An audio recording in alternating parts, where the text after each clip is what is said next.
Welcome to Forum 360. Thank you for joining us for a global outlook with a local view. I'm Leslie Unger, your host today.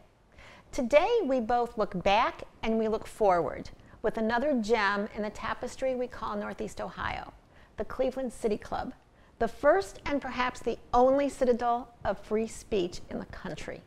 The City Club has been a part of Cleveland for 110 years, 100 plus years of speakers from the left and the right and everywhere in between. 100 plus years of giving citizens of Northeast Ohio literally a front row seat to history. 100 plus years of hearing from current presidents and wannabes, as well as high school contest winners. With us today to take us behind the scenes is Cynthia Connolly, Director of Programming, whose job it is to entice speakers to appear at the City Club. The City Club is perhaps one of the last places where audience members have the opportunity to directly ask questions of the speakers, and truly they can.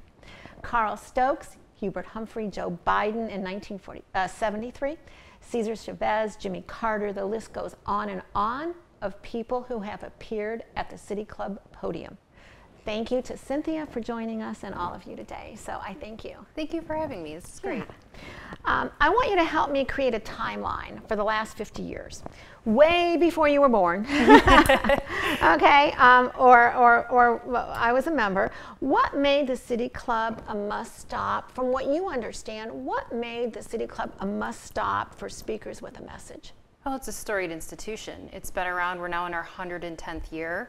And it's a place where I feel like speakers from all backgrounds know that they have a venue where they can share information, where they can speak to the community, directly to the community. And it's really a powerful message that the City Club provides, not only Northeast Ohio, the city of Cleveland, but the state, the nation, and I would even say a global stage with some of the speakers that we've come through. And I'm just past my first year here at the City Club in the Director of Programming position, and when I speak with some of our speakers who are joining us, when they come and they sit down in the library and we talk about the history of the City Club and kind of give them that background of what they're about to join, this family they're about to join, all the names that are across the glass in our main lobby, that they're going to be part of that story. And they're just honored, deeply honored and excited, and sometimes they get a little nervous too right before we go live on the air, specifically on Fridays. But when you tell that story and you feel part of that history and that legacy, I feel like a lot of speakers yearn for that for the City Club. They get excited about that for the City Club. And again, it's just been around for 110 years for our community. Now, you say when you share that, would you say that most of the time they don't know that? It's just, for them, it's another stop? They don't know that? Some don't. I would argue that a lot of folks in Ohio, Northeast Ohio, are very familiar with the City Club, or even the concept of City Clubs and what they used to. We were kind of formed in that progressive era in 1912. And so they know that concept too. But some folks from outside of the state, they may not be familiar with what the City Club does, or it's this type of concept has been around, but we're one of the few major free speech institutions in the world. And to kind of reintroduce them to that type of format of a nonprofit, of an organization, of an institution, of a community-based group, I think that is kind of like why don't we have more of these around? And they really see it too when they come into the auditorium, when we walk them in and they see community. They see us breaking bread together and coming together for these ideas. I think it really hits them in that moment. Now, one thing that, at least to me, really makes the City Club stand out is that regardless of who the speaker is, whether they're a president or a wannabe president, the audience members get to ask uncensored questions. Yes. Now, is that something, do you guys debate that each year, whether that's something that's going to continue, or is that something that is dyed in the wool that will never change? That is a City Club, that is part of the City Club. I think having that half of the program dedicated to the people is what makes the City Club tick. It's hearing from the people. And you had mentioned in your introduction, we are often referred to as the citadel of free speech. I like to think of it, coming into this role and having been someone in the audience before, I like to see it as an arena of accountability as well. So there is really no other place that you can go to ask a question to somebody who may not agree with you, you may not see eye to eye with, a chance to, understand deeper or better of the issue or the topic that they're discussing.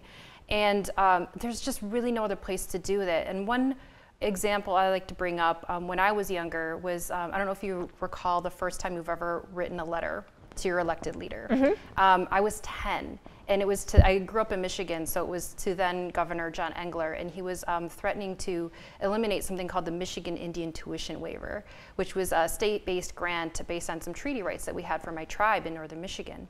And I wrote that letter. And I remember telling my dad, like, do you think he's going to read it? And he's like, yeah, I think so. Do you think he's going to write back? And he goes, oh, he might.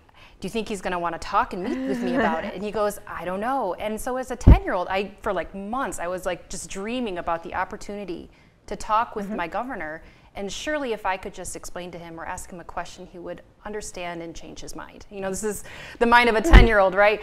But that level of civic engagement, I would have, loved to have that opportunity, to come to the City Club and ask that question of my governor in that moment. And that's really the only place you could do that. So I'm not a fan of having to write down your question in advance. I really don't like those censored questions. But I'm always kind of amused because you say, when you start the question and answer period, you say something like, our speaker has graciously accepted to take questions, but they don't really have a choice, do they? Oh, I have not included that in any of my scripts. They have great. No, we are now about to start the audience Q&A. And that is it is without a doubt part of it. And actually, I tell the speakers, around, about halfway, we're going to start moving that, and you'll know it's your time to start wrapping up your final remarks when I'm, kind of at the side of the stage, right? We're going to kind of just let you know that it's time to wrap up those remarks. And our members, our City Club friends and members, they get antsy. You can visibly see them get antsy. If you go on past 12:35 on our typical broadcast days, you can visibly see them get antsy because our membership expects that engagement. Well, you know what I have never experienced? I was at the Chuck Todd breakfast. Yes. And if you remember, he was kind of lengthy in his answers. Yes. And some are some have long-winded answers. Did not get very many questions in. But I was able to get a question in. And so when I went to the parking deck, I was like accosted by people, like, how did you get to ask your question? We wanted to ask a question. Yeah. We wanted to ask a question. I mean, so many people came up to me.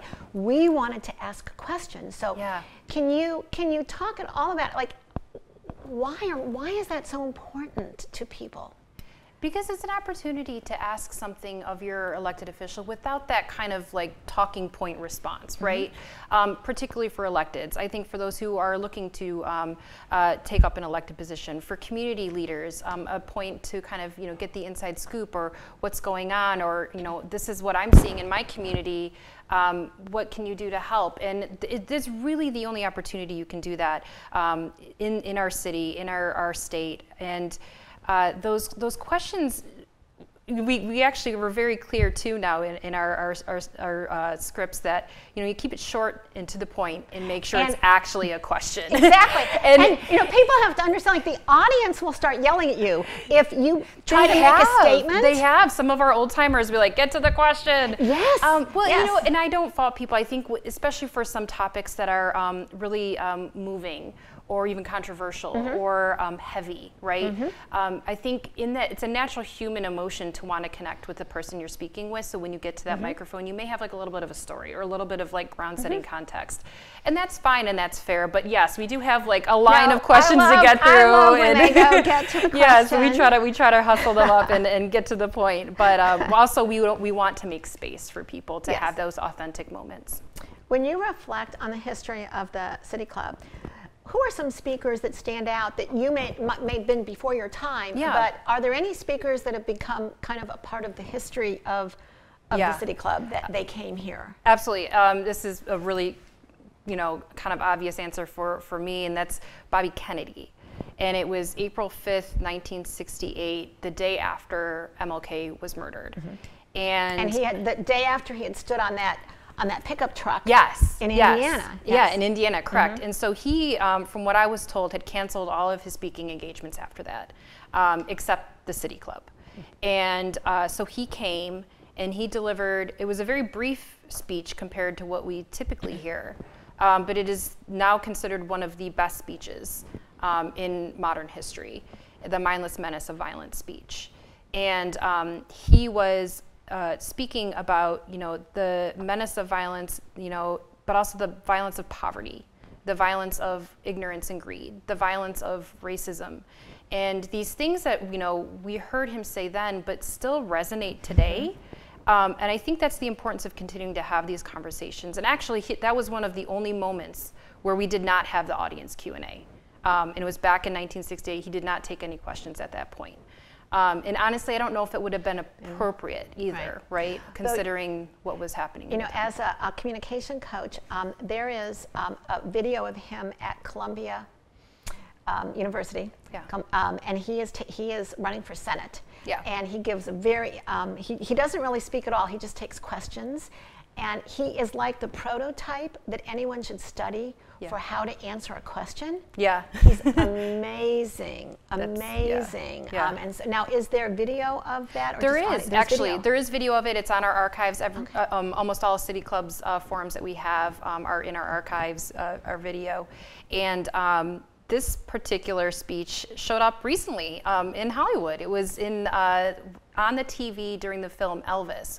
In one of the scenes, Elvis was talking with somebody, and on the TV screen was Bobby Kennedy giving that speech. And you can see the City Club of Cleveland on the lectern that he's delivering the speech from. So we're kind of part of this historical moment and the culture of this moment. And that's something to be proud of, and also something that we deeply regard is our civic duty, the importance and kind of the purpose of the work that we do. When in the 80s, I remember like every candidate that even thought about running for president came to the City Club. Yeah. And I swear, I think some campaigns started and ended, in a speech, at the City Club. I can remember Governor Robb. I think John Glenn, ended somebody's campaign at the City Club. Yeah. But now people have, they can have their own YouTube channel, and they have podcasts, and they have so many opportunities to speak. Is it more challenging to get someone to come to the City Club because they have their own outlets that they can use? Challenging, no. Is it another outlet it's a different game for sure. But I think when someone comes to the City Club, there is a level of, and like a caliber that everyone's expecting, right? This isn't, something where you just put on your iPhone and you record your 1 minute long TikTok and release it to the world. There's absolutely a way to gain, and a lot of people do receive their information. But I feel like what we have to offer is very unique. Again, there aren't a lot of City Club style organizations around anymore. And it's a very respected institution. It's a very civic and civil institution. I think the word civil is something that we're not hearing a lot of and enough of right now.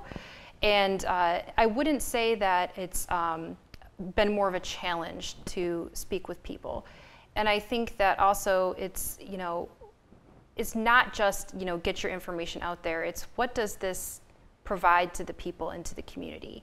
And providing them that space to, offer that point of view in a productive and civil way.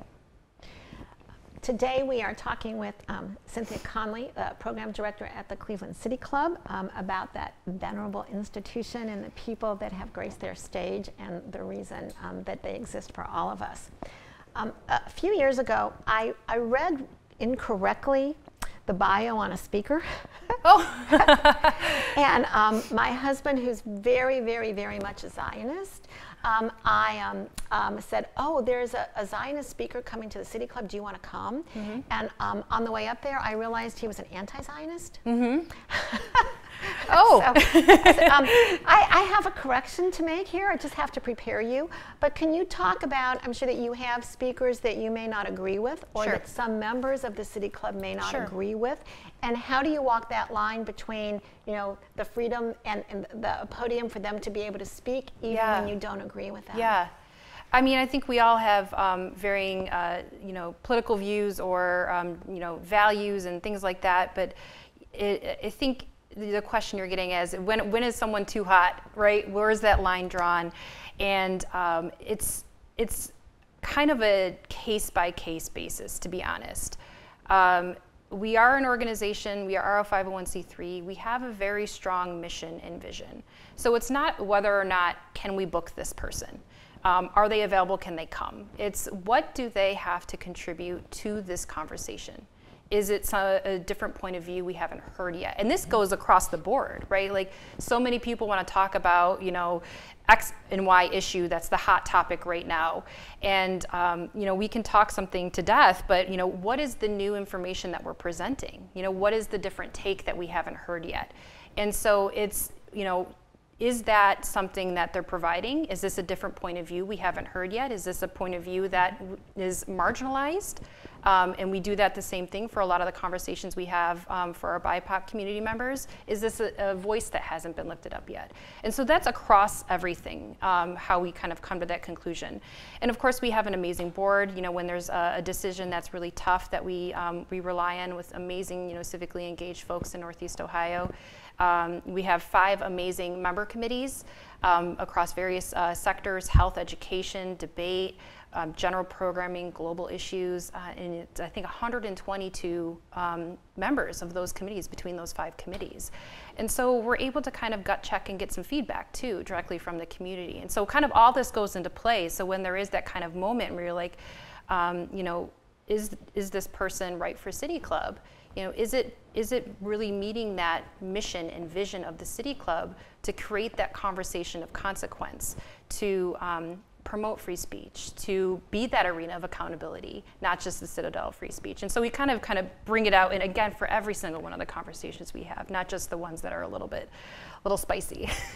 Now, you have been at Euclid and 9th. Right?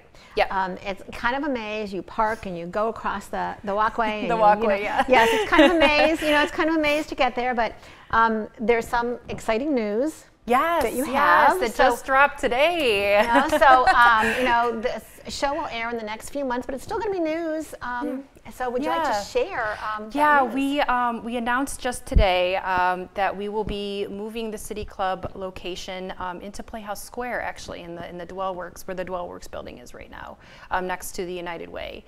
And we are so excited for this opportunity and this kind of new era of City Club. I think one of the things that is the most important to us, and again, when you're talking about values and mission and vision of the organization, right, not just with speakers, but how accessible are we to the community? Mm-hmm. Being on the second floor is a little tough, because we're not right there at the street, and it's, you feel a little bit removed, and it kind of gives this element of like, not the exclusivity you want. You want to be open to the community. You want to have that opportunity for engagement, that transparency. Literally, the entryway, it'll be the glass windows going to Euclid. And so there'll be literal transparency into the City Club. And I think accessibility in that we also will have increased capacity, 50% more capacity, which will provide more opportunities for people to come. I could see this being more student engagement as well. And just what a joy to join Playhouse Square. I know we already have a really tight partnership with IdeaStream Public Media, for example. So it's really just one of those once-in-a-lifetime opportunities to just join something really great and continue to provide those conversations. So we can look to hearing more about your move that you'll be in fall? Yeah, fall next year, yep, correct. Okay. Now, when I was in high school, I worked at Blossom Music Center. Oh, yeah. And there was one kid that worked there that he worked behind the stage, and he would come and give us backstage gossip about different of the performers. Yeah. Okay? It was a lot of fun. I don't imagine you'll share backstage gossip, but is there anything that you can tell us, any kind of amusing stories, with or without the name of a speaker, of something that happens maybe right before they go on, or they spill something, or rip something. Johnny Mathis ripped his pants right before he went on the stage one time at Blossom. Do you have any amusing stories you can share? I don't have any juicy gossip yet. I probably will soon. Again, I've only been in the position for a year, but I can tell you there's a few folks that I had the opportunity to meet in this role that was an absolute joy for me in this role to offer this to the community, but also me as a person. I got the privilege of interviewing Robin Wall Kimmerer. She's the author of the New York Times bestselling novel Braiding Sweetgrass. She's Potawatomi, so one of my tribal cousins, if you will.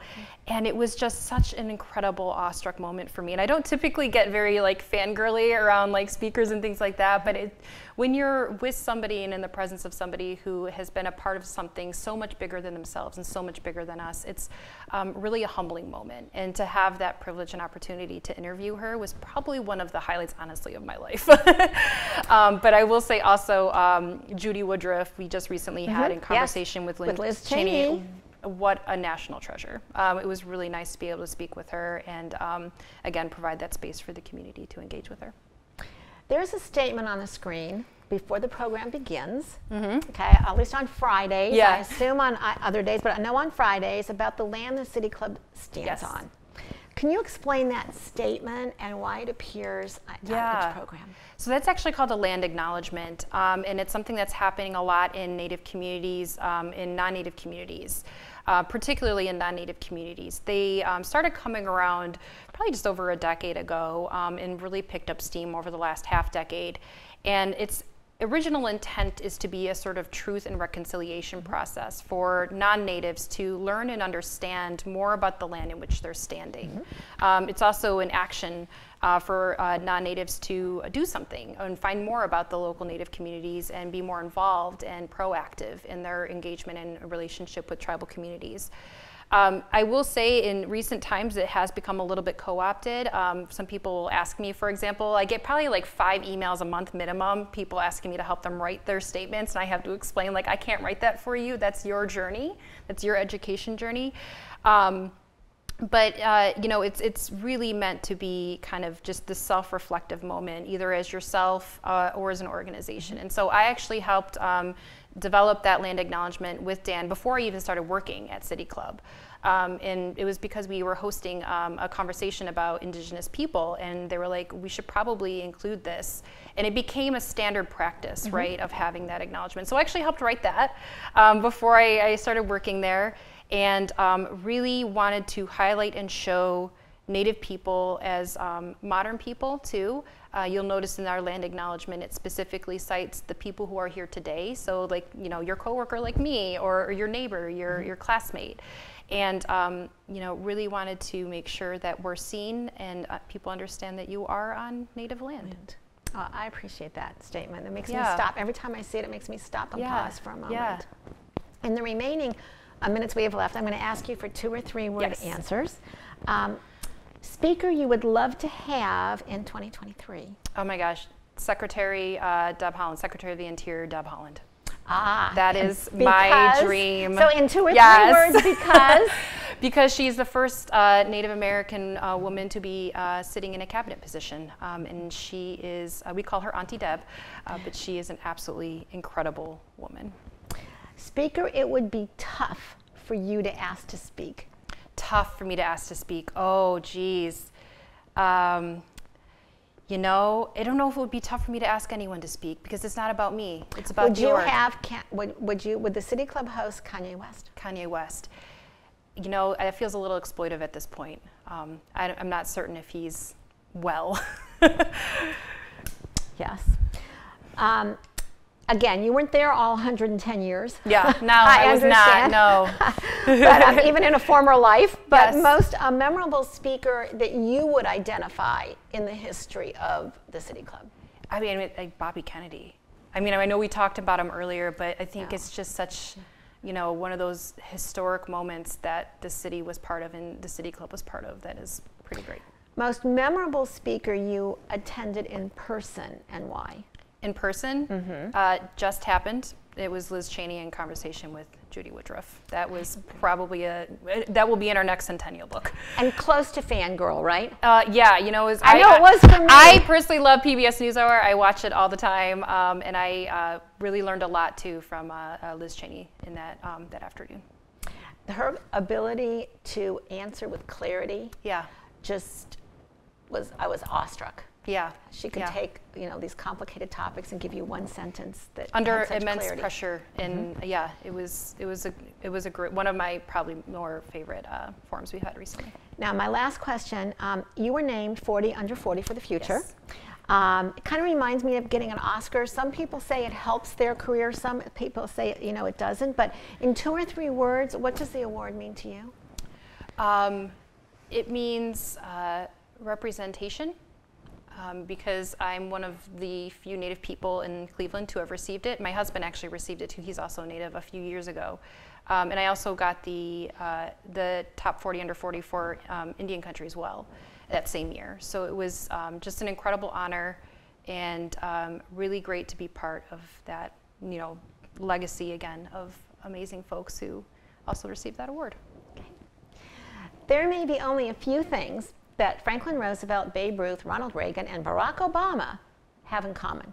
But one thing may be that they all stood at the podium at the venerable Cleveland City Club.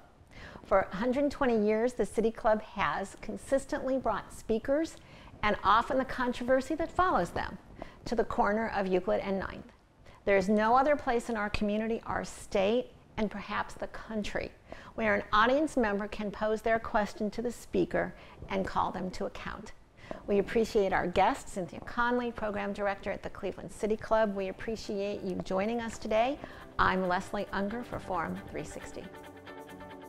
Forum 360 is brought to you by John S. and James L. Knight Foundation, the Akron Community Foundation, Hudson Community Television, the Rubber City Radio Group, Shaw Jewish Community Center of Akron, Blue Green, Electric Impulse Communications, and Forum 360 supporters.